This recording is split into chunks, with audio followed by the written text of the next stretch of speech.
It's Car Con Carne. Let's eat in the car. It's Car Con Carne. And now here's the star of our show, James Van Alstyne.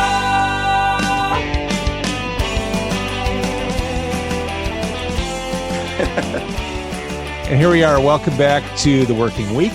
God, it's Monday. Car Con Carne. Here I am. I'm James Van Alstyne. Doing this from home. This is episode 487.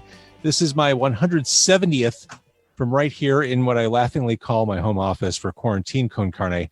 My guest tonight, last time I talked to him in person, it was on this very podcast. It was back in March 2019, episode 215, a year and a half ago. That just shows where things or how things have moved forward. 5,000 years ago. 5,000 years ago. This is Blind Adam of Blind Adam and the Federal League.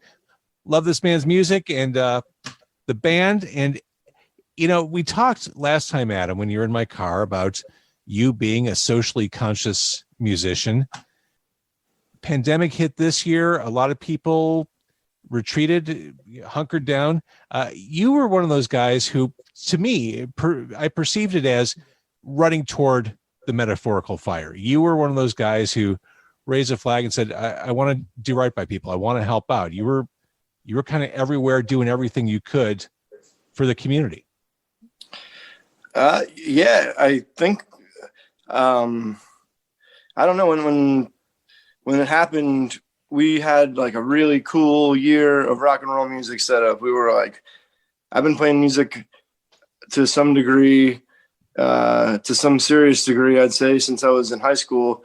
And this was the best I'd ever been set up. My band and I, to travel around the country and play some pretty big festivals. And we had just recorded a full length produced by Chris #2 from Anti-Flag. And we're like ready to hit the ground running with that.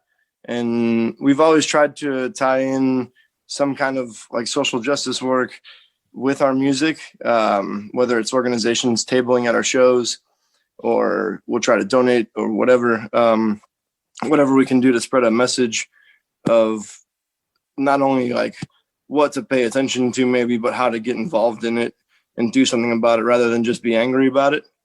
And so our friend Joe Tassoni, who owns Mystery Street Studio in Lincoln Park, he mastered the new record. He recorded the 7-inch, the Mansions on the Boulevard 7-inch that we did the podcast release interview for. Uh-huh. He and I grew up going to punk shows together. We actually met at an Anti-Flag show. Nice. When we were like 14. And then we played with Anti-Flag back in December at Reggie's, and we were raising money. $1 from every ticket went to the Night Ministry. And they had a table set up. And we had worked with them a few times. And as soon as the pandemic hit, it was like, okay, we have to cancel all these shows, but we still want to be active in music. So what can we do? And I talked to our friends at Night Ministry, and they needed a lot of help. They were really worried about testing and PPE and all kinds of healthcare needs. They serve all kinds of poor and houseless folks in Chicago. So we set up this weekly live stream to raise money for the Night Ministry at first, and we raised like $3,000 for them. That's awesome. In the first 3 episodes. Yeah. And then we worked with another organization called Indie Lab in Virginia. It's an independent science lab that was manufacturing like innovative PPE with a 3D printer. And they had some of the first rapid results test kits that they were just distributing around Virginia and the East Coast. So we raised like a couple grand for them. And then Brave Space Alliance, who is like a Black and queer-led organization out of Hyde Park, and they do a ton of mutual aid work. And they've fed tens of thousands of people in the city on a weekly basis since the pandemic started. So we try to support them too. And we have since, sorry, I'm rambling, but there's a lot. Since then, we started an organization. It's not even an organization really. It's just a project with our friend, Jeff Schaller. He's got a cool band called Jeff Schaller and the Long Way Home. Brave Space was looking for help. with some supplies, and we have a tour van that we can't tour in, and a bunch of people that like our music and want to help support. So we just asked if we could raise money for people to send us money on Venmo, and we'd fill up the van with supplies from the list that they were asking for. So we raised so much money, and Dante's Tavern in Humboldt Park wanted to get involved. So we were like, okay, we'll do the supply run, and then with this money left over, we'll just support our friend's business who is suffering right now because of COVID. And we put in like a $600 pizza order and delivered it to a bunch of the homeless encampments up on the Northwest side. And that started in July, and we've been doing it every week since then. That's awesome. Yeah. So you've certainly been keeping busy during the pandemic. Yeah. I have to. Otherwise I lose my mind. I feel the same way. I don't like to put too much routine around my day. I like to have flexibility, but I like to have things I can look forward to or things to distract me. Hobbies, whatever. I'm trying to teach myself guitar. How's it going? It's hard. It is hard. It takes some time. I hate the F chord is the hardest thing I'm trying to learn right now. Like I can do it if that's the your only hands start chord. to cramp up when you get the bar chord going. Totally. I can finally get every string to ring out, but the F chord's the only thing I play, I'm fine. If I have to actually change chords, forget it. I can only play the F chord, but I can't change to or from the F chord. I'll get that. That means you just have to do it over and over again. The repetition. It's very frustrating. And that's why I got to a point where I could like play the rhythm guitar parts from Rancid songs, and I haven't gotten any better since then, because I was like, all right, if I want to continue to progress, I'm going to be very frustrated. One question, back to your music. One question I've asked a couple of musicians over the past 6 months, 12 months. Does it seem like not enough bands have been making political music during this period? It seems like the time is right to create political music, but not a lot of music's coming out. I mean, Anti-Flag, you mentioned. You've got a fantastic playlist on Spotify of all your forebears. You've got Billy Bragg and John Prine and The Clash and Pete Seeger and Public Enemy. But it seems like this is the era. And, I think about Rise Against. I think about Anti-Flag. But I feel like there should be more. Or am I just not hearing it all? I think there should be more, and I think you're not hearing it all. I think both things are true. I think I'm not hearing it all either. Some of the songs on the playlist I had heard for the first time when Ellie put them on, or when Alex put them on, and there's actually been some really solid music coming out of the like traditional country world. I don't know if you're familiar with Tyler Childers, but Sturgill Simpson produced his last album, and he was on tour with Sturgill right before, as the pandemic was really starting to take effect. He grew up in the hills of Eastern Kentucky and Appalachia. And he just put out, I think it's a 7-track fiddle album. And the last song is called Long Violent History. And that's the only song that's not an instrumental. And it's a really pointed song. And I think it's something that everyone should check out. And then, there's a black folk singer named Trey Burt that has a really beautiful song called Under the Devil's Knee. I think that's probably the best song I've heard this year. That's come from all this. But then, Strike Anywhere put out a new record in July that has a really cool song on it called I think it's called The Bells. And the end of it is like a sing-along chorus that says no one forgets and no one remembers at all until monuments fall. And there's a ton that I don't even know about, people send me stuff, and but the new Anti-Flag record is really good. Mm-hmm. I agree. I mean, they've been so consistent in their message, but they're the message has been consistent, but they've grown as musicians and songwriters so much. They have an interesting catalog to listen to. I agree, and they're awesome at Riot Fest. I was about to say a couple of years ago, but it was just last year, because time means nothing anymore. Yeah, for sure. Yeah, they were one of the first headliners to play on the first day of Riot Fest last year.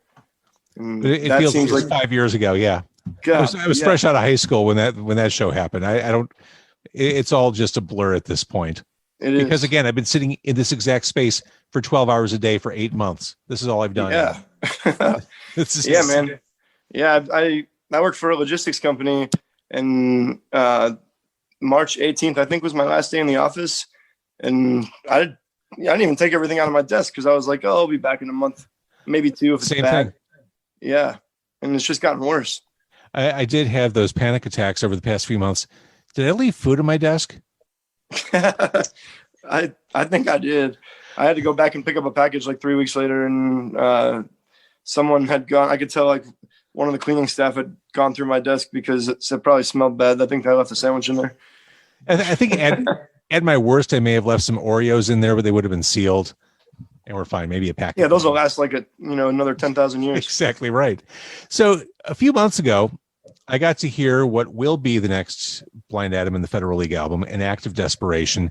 This is, I don't want to say a casualty. It's been a result of COVID-19. This new album, which is really good, is on hold. It's just kind of, it's waiting at the starting block for the gun to go off to hit the track. When I sent it to you, we were about maybe 2 weeks away from announcing it. And then maybe 3, we were close. And yeah, that was 10 years ago now. All right. So here's the deal. I don't want to talk about the songs on the album because people can't hear them. Mm-hmm. But let's just agree that when these songs are widely available, let's do another interview so we can go in depth. I'd love to. I want to talk about Don't Make It Home and some of these other songs, but it doesn't make sense to talk about something that no one can actually listen to. Except for the title track. Yes. That was released just over 2 weeks ago, and it wasn't like a contentious argument with the label, but they wanted to wait to release singles until closer to the release date and be on a pretty traditional release cycle, which is understandable. But we just wanted to get that song out before the election. And the song is An Act of Desperation. Yeah, and it makes sense to me. And this is, having heard the album, this is the least likely single on the album, but it's the most timely and appropriate song to put out in the universe right now. If you hear this, I encourage everyone. The video is really cool. Our friend Nick Leffler did the video. He did a great job. He really did. And he did a comic book for us for a song on our last album called Uncle Tommy. If you don't have one of those yet, I will put one aside for you. Bless you. Because I'm a total comic book nerd and a Blind Adam nerd. It's a really cool comic book. Hang on. Not far from where I'm sitting right now, Adam of Blind Adam in the Federal League, I have an old Phantom Stranger comic book. Oh, wow. 1970s. Yeah. So that's really cool. Yeah. You're talking to the right guy. Yeah. Sign me up for the Blind Adam comic book.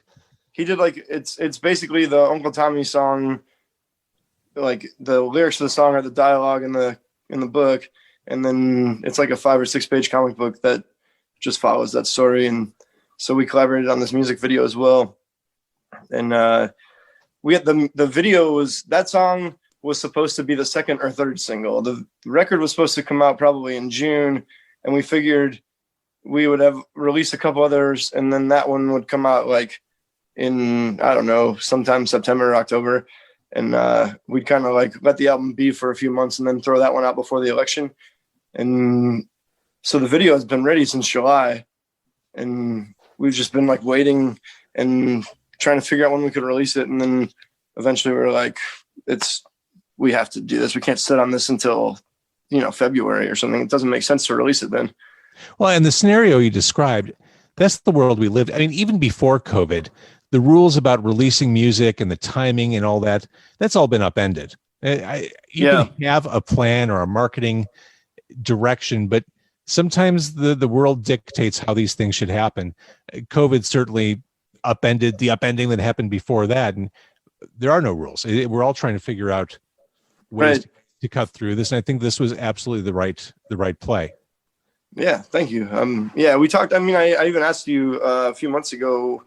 I was kind of looking to get your insight, and you encouraged us to release material, and I think we're gonna work on some cool stuff over the winter that we can kind of release separate from the album. Maybe like a little, home recording of like a covers EP. And I have some friends in like the Chicago honky tonk scene, and a friend of mine named Gorgeous George. He plays in a band called Wild Earp and the Free For Alls.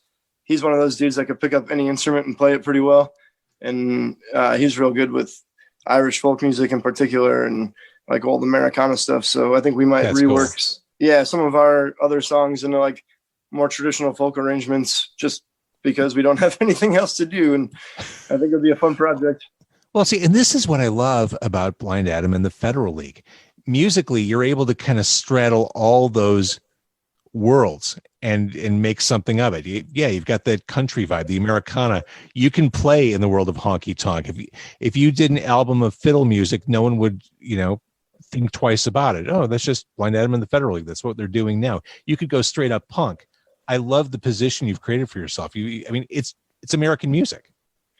Yeah, thank you very much. I think our first record, we were kind of trying to figure that out a little bit. And sure. I think, I love that album and I'm proud of it, but we recorded it before we ever even played a single show. And we've had a few lineup changes, and Alex has been playing bass since the very beginning. And him and I are like the two, steady band members throughout. Like if you listen to that first record, the 7-inch, and then what will be the new record. But, having Ellie on lead guitar is amazing. The guitar playing on the new record is, and I don't mean to pat myself and my own band on the back too hard, but it's some of the coolest guitar playing I've heard on like a modern rock and roll record. That's good. You should be inspired by the stuff you're doing. Yeah. But it's, I think a lot of people are really going to enjoy that. And the guitar player on the first record is a very good guitar player and a good friend of mine. But we also got a chance. So we went out to Pittsburgh. We sent Chris demos maybe about 3 weeks in advance. They were in the studio tracking 2020 Vision, and I was sending him demos, and he was like, I will listen to these when we're done. I got to get home first, and I can't be listening to your record or your demos while we're tracking our record, which is understandable. And so he got home and listened through maybe for like a week. And then we went out there in August for 2 days and just went through the entire, 12 songs or whatever that we had at the time, and kind of picked out the 10 best that we liked, and kind of worked a few ideas into full songs, and then made demos of that, and went home for 2 months and came back, and we knocked the whole record out in a week. It's awesome.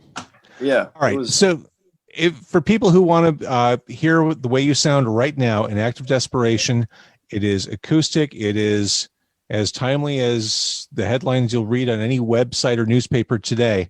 The video is great. In Act of Desperation, it's streaming everywhere. New album, it's ready to go. It's just waiting to be called in. And I think we're looking at like mid to late March is the timeline that they gave us now. And hopefully we'll be able to play some shows, in the early summer at least. Well, you certainly know how to do streaming shows if that doesn't happen. Yeah, we're going to work on bringing that back. So when we do, I'll let you know. And we'll put our social media up. We'll update our social media with all that information. We were doing a weekly live stream. We did that for 9 weeks and burnt ourselves out. Sure. I think we're going to do we might do like a monthly series now through the winter. Isn't that funny? So, you start doing the live stream series, you think, we'll do this for a few weeks. Then, 2.5 months later. Yeah. It's kind of like saying, I'm going to do this podcast from home every night. Right. Give it a couple of weeks. Everything will be back to normal. 8 months later, here we are. So this coming Friday, I love these days. It's Bandcamp Day. This is when all the fees associated with selling merch on Bandcamp go directly to the artist. And I always encourage people, if they want to support independent artists, want to support local artists, Bandcamp Day is a great day to do it. Blind Adam and the Federal League are on Bandcamp. Buy a CD, buy some streaming music. It's all there, including the new song. And if you could actually, if I'm going to plug one thing, we just got a bunch of face masks, and they have the logo from the new record, which is really cool. And then on the other side, it says Destroy Fascism. And the proceeds from that are going to help our friends at Brave Space Alliance. Right on. There's that socially conscious. I mean, you really do walk the walk. And I love that about you. You are totally legit, Adam. So are you. Thank you, my friend. Thank you for doing this. And thank you, everybody, for watching.